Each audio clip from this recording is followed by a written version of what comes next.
Hey guys, welcome back to another installment of Dynasty in 30. This is a show brought to you by Fantasy Now Plus, courtesy of Finns Talk Sports Network.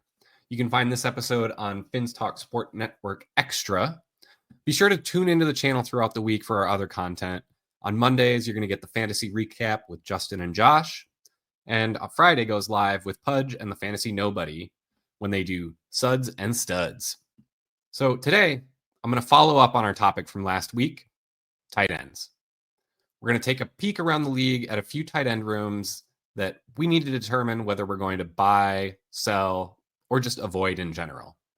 It'll be the Seahawks, the Dolphins, and the Bengals. Coming right up.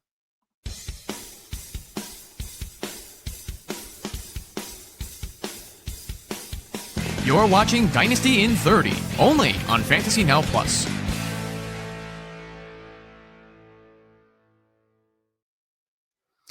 Hey guys, just realized that my mic was muted, so I'm going to go back through that intro for you, just in case you missed anything. We've got another installment of Dynasty in 30 today from Fantasy Now Plus, courtesy of Finns Talk Sportsnet. Make sure you tune in throughout the week. You'll get on Mondays the fantasy recap with Josh and Justin, and on Fridays, Pudge and the Fantasy Nobody go live with Studs and Suds. Today, I'm following up on our topic from last week with tight ends. And really, it's more of a should we be buying, selling, or avoiding the room in general? We'll be talking about Seattle, Miami, and Cincinnati, all of which have pretty questionable tight end rooms at the moment, especially with some of the recent news. Before we get started with tight ends, though, I do want to give a quick recap of all of the storylines that have come up through training camp earlier this week. Stephon Diggs is cleared to practice. He looks good to start training camp. It's wheels up for Diggs, and frankly, he's a great buy for any contending teams looking to bolster their receiving core, cheaply for a run at a championship. He's a great option if you need that little extra something just to add some depth and cover in case you're a little bit thin. Juwan Jennings out in San Francisco appears to be their only healthy wide receiver.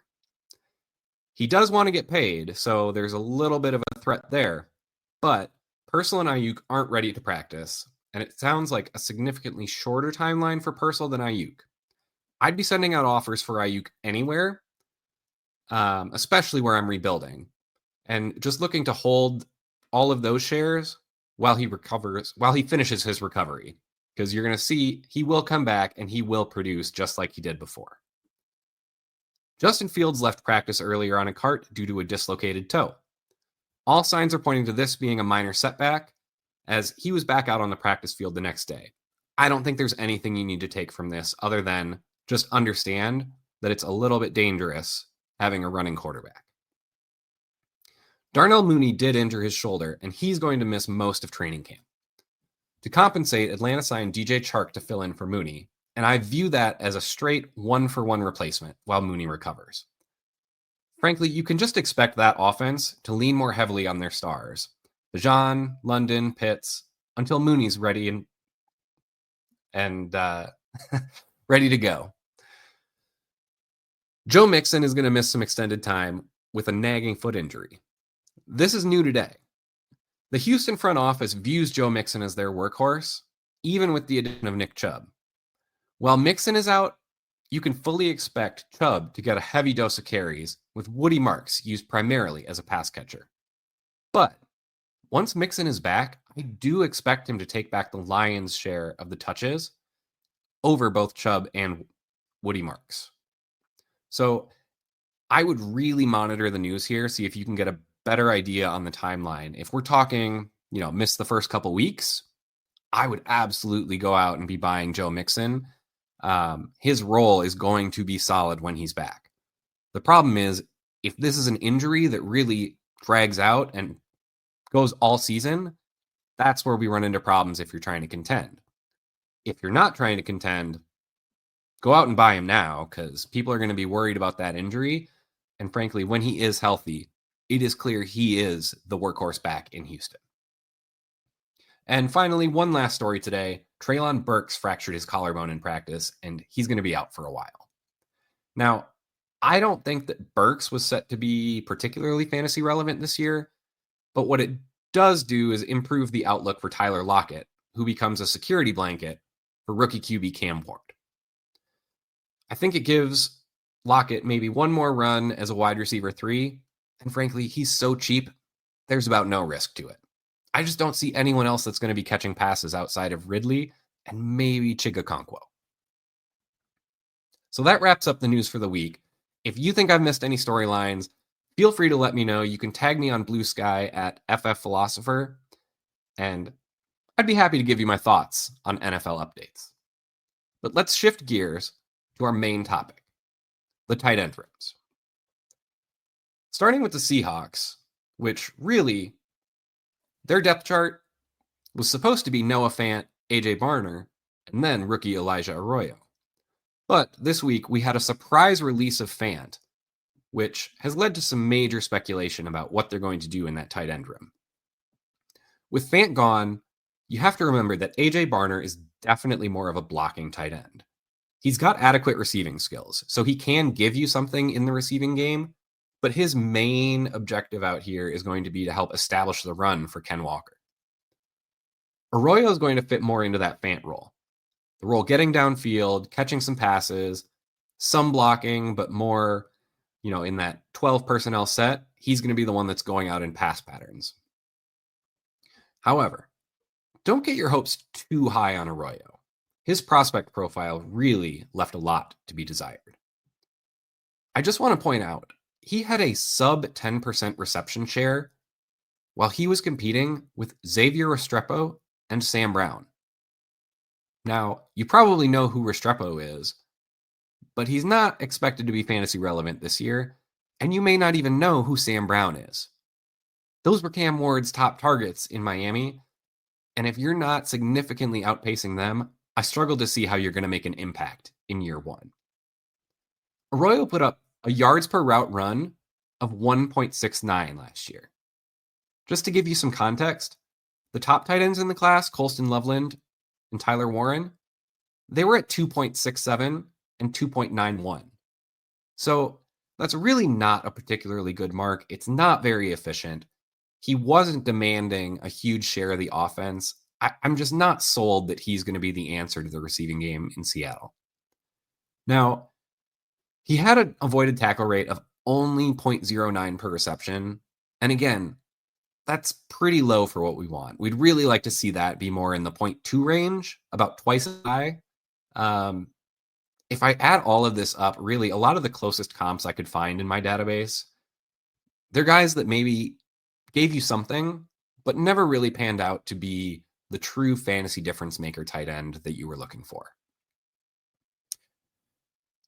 In this instance, we're looking at guys like Austin Hooper, Hayden Hurst, Chris Herndon.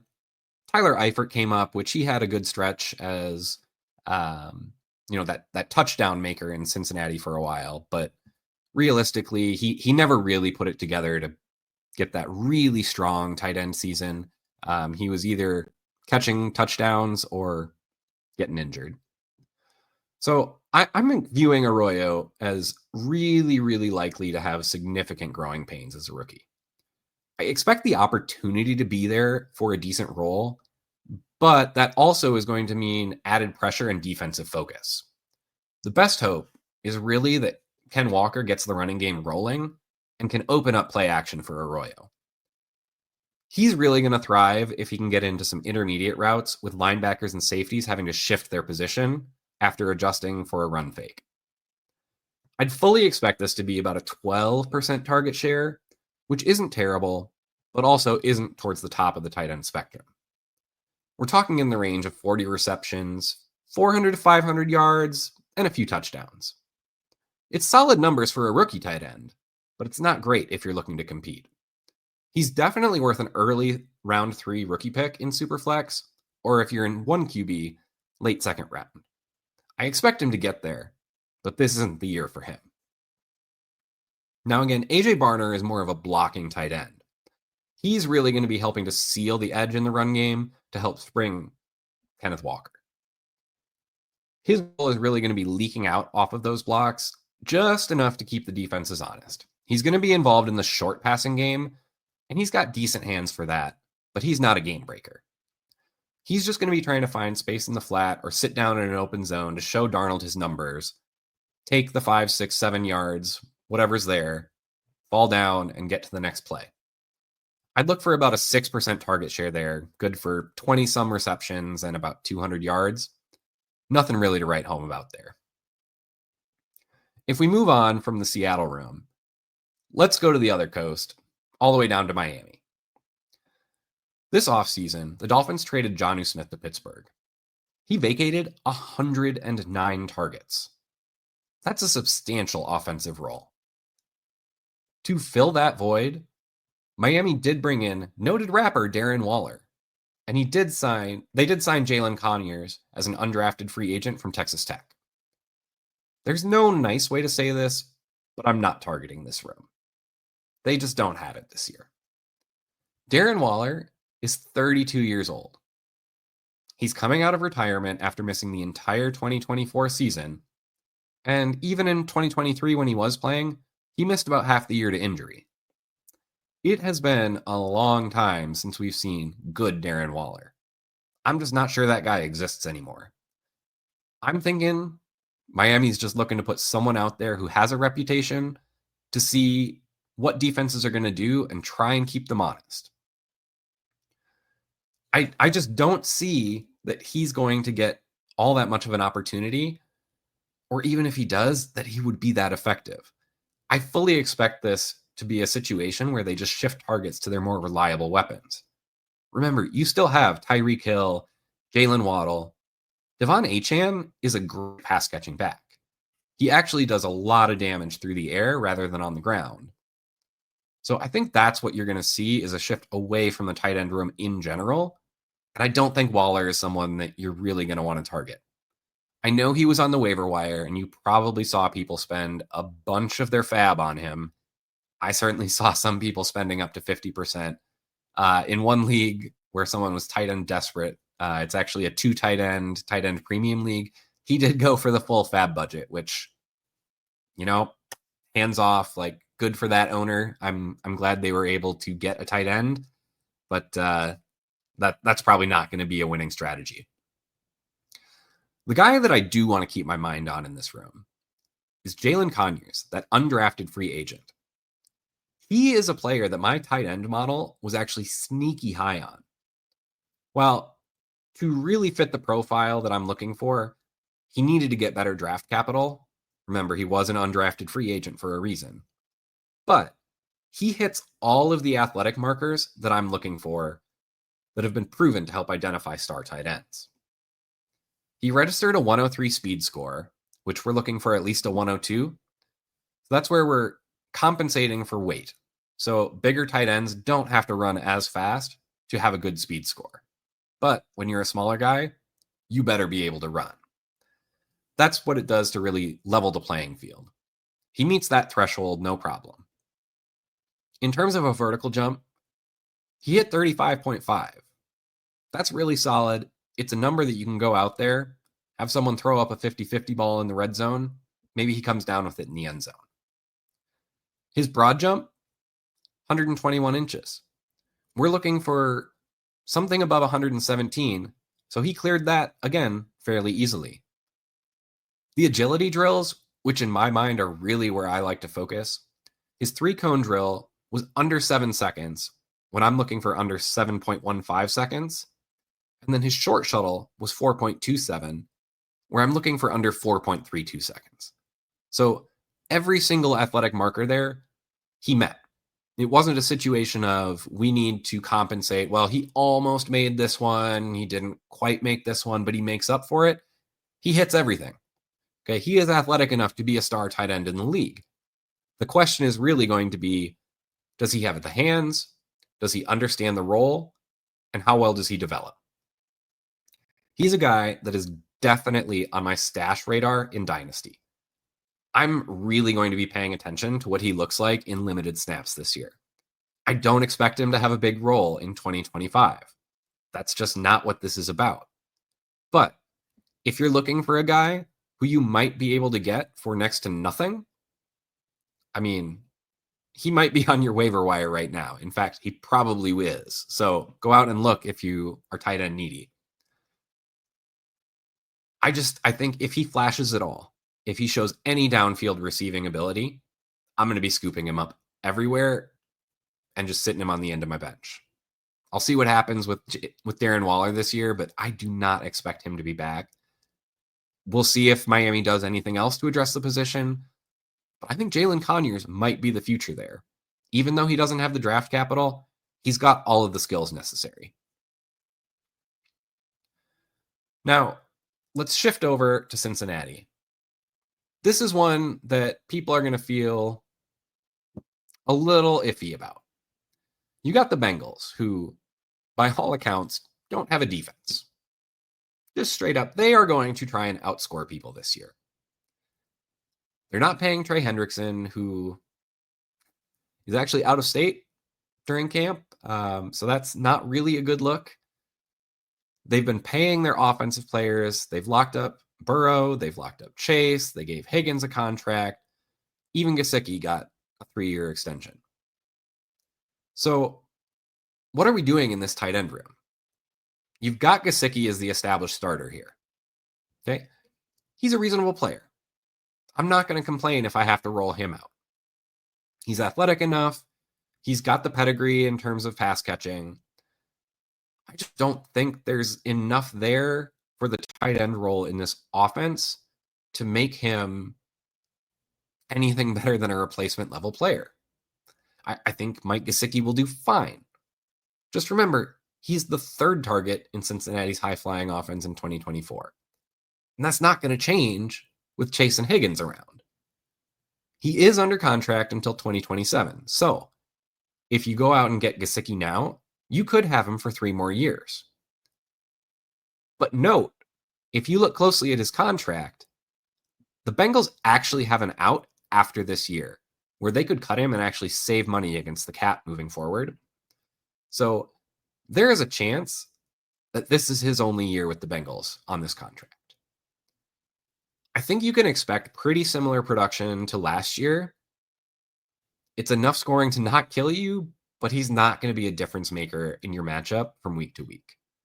All right, he'll put up some games of 60 yards, score a couple touchdowns here and there, but he's not going to be one of those guys that puts up a 20-point performance to help dig you out of a hole.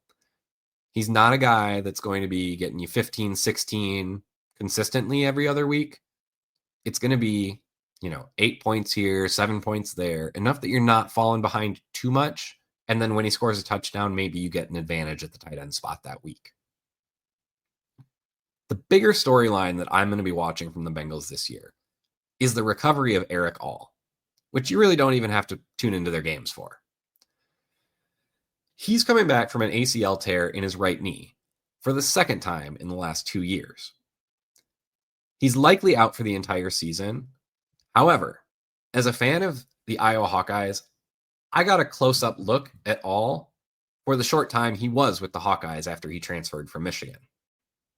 I can confirm that had he been healthy for any of that athletic testing in the NFL Combine run-up, he definitely would have hit all of my athletic marks that I'm looking for that we just discussed with Jalen Conyers.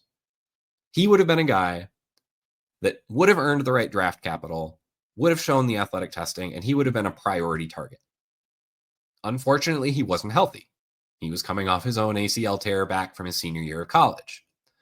All right, so he doesn't get the draft capital. He comes back, starts to flash with the Bengals last year, tears his ACL again. Unlucky.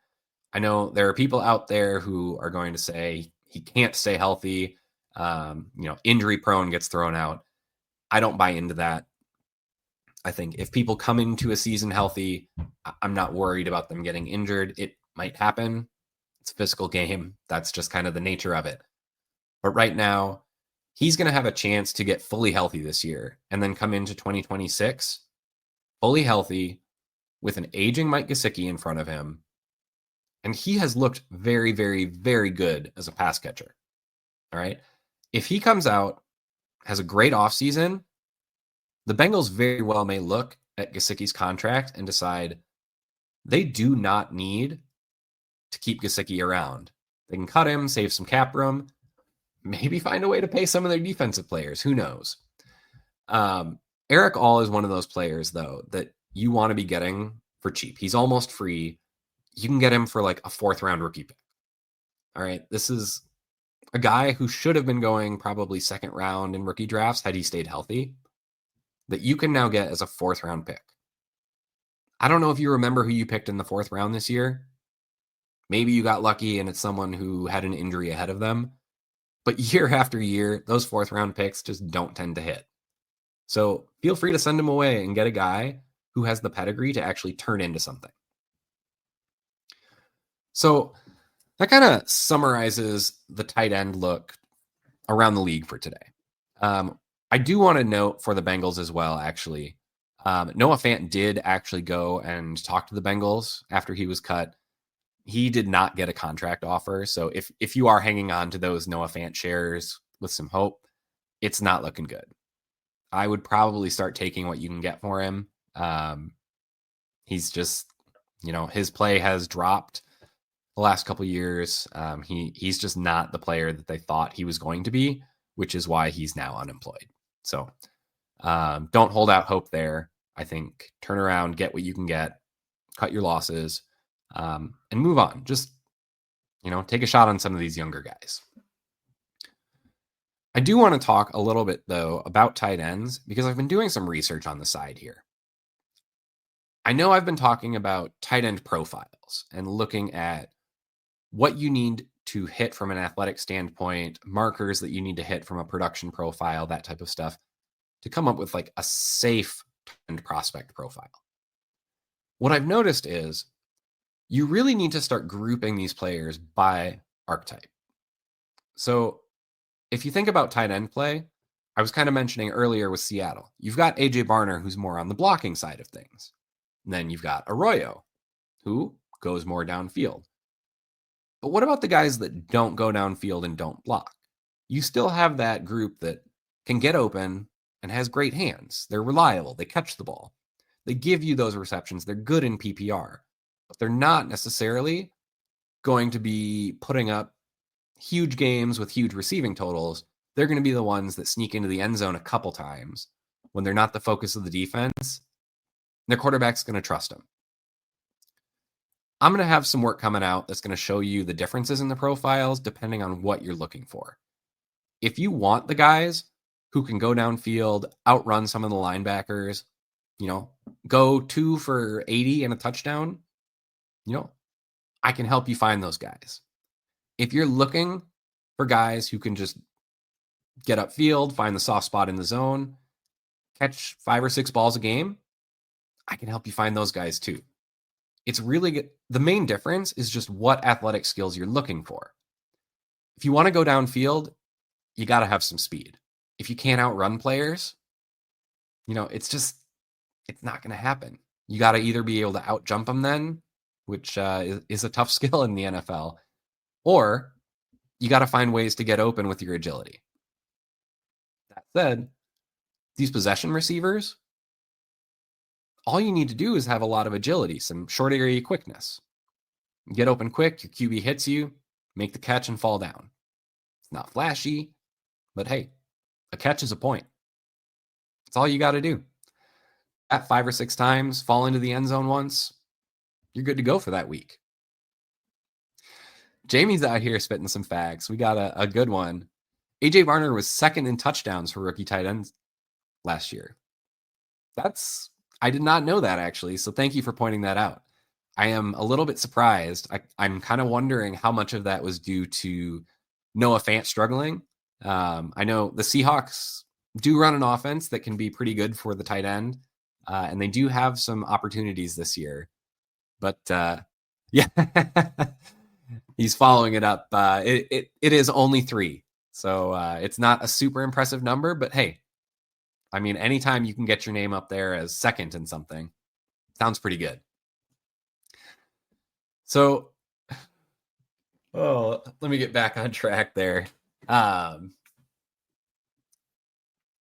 One thing as I look through this, do want to talk through some of the other guys that I have been kind of targeting this week. One of the things in Dynasty, you have to stay on top of the market because things are going to fluctuate. And that's really where you can make or break your Dynasty rosters.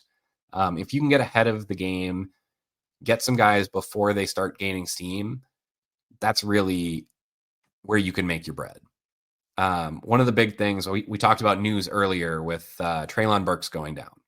Now, people are going to laugh and, at my suggestion of Tyler Lockett, but I think you can get him very, very cheap. Watch for a couple weeks. He's going to be in there and he's going to be getting 50, 60 yards a game. Just that's who he is. He's going to catch balls. Cam Ward's going to trust him. And you can turn around and flip him as kind of that add-on to tier up when you need to at a certain position. So, when you need to get a better running back, you throw in someone who's okay for whoever you're targeting. No one's going to do that straight up. But they have a wide receiver injury. You throw Tyler Lockett on there. They say, okay, I can throw him into my flex. Like, that's something I can work with. That's how you get these deals done. And that's how you really reshape your roster, is you take these guys that, no one really wants, no one's planning on using, but they're usable. And then you throw them into deals, nudge the offer up just enough to get people to accept. So another guy, I don't know if anyone's been watching the injury reports. Zach Moss is on the non-football injury list. I was already super high on Taj Brooks. You'll see me posting pics of the Taj Mahal all over Blue Sky. There's a reason for that. He is a very, very talented rusher. I think his opportunity is coming. Everyone is focused on Chase Brown in that Cincinnati backfield today.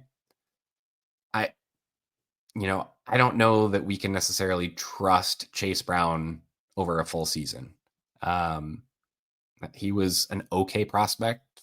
Wasn't anything spectacular. Wasn't on my radar as a guy we needed to be targeting. Got into a good situation last year. He was kind of forced into that role.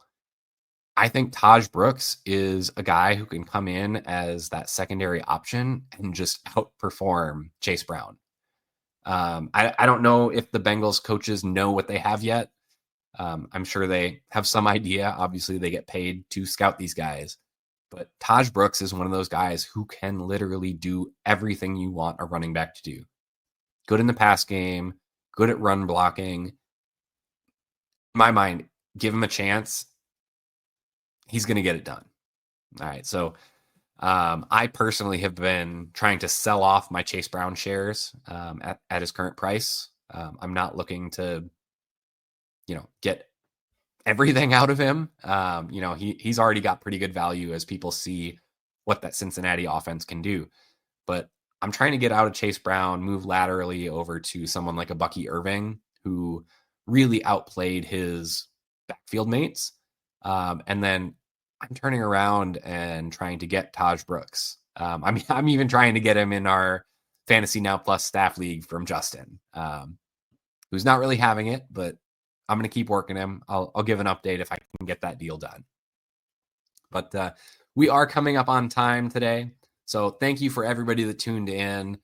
Until next week, make sure that you check out our website at fantasynowplus.com. We're going to have posts for all of the training camp news, draft strategy, and articles, anything fantasy football related. You can find it on our site, and you can also find all of our socials in the description below the video. Until next time, I'm the Philosopher. I'll see you next week.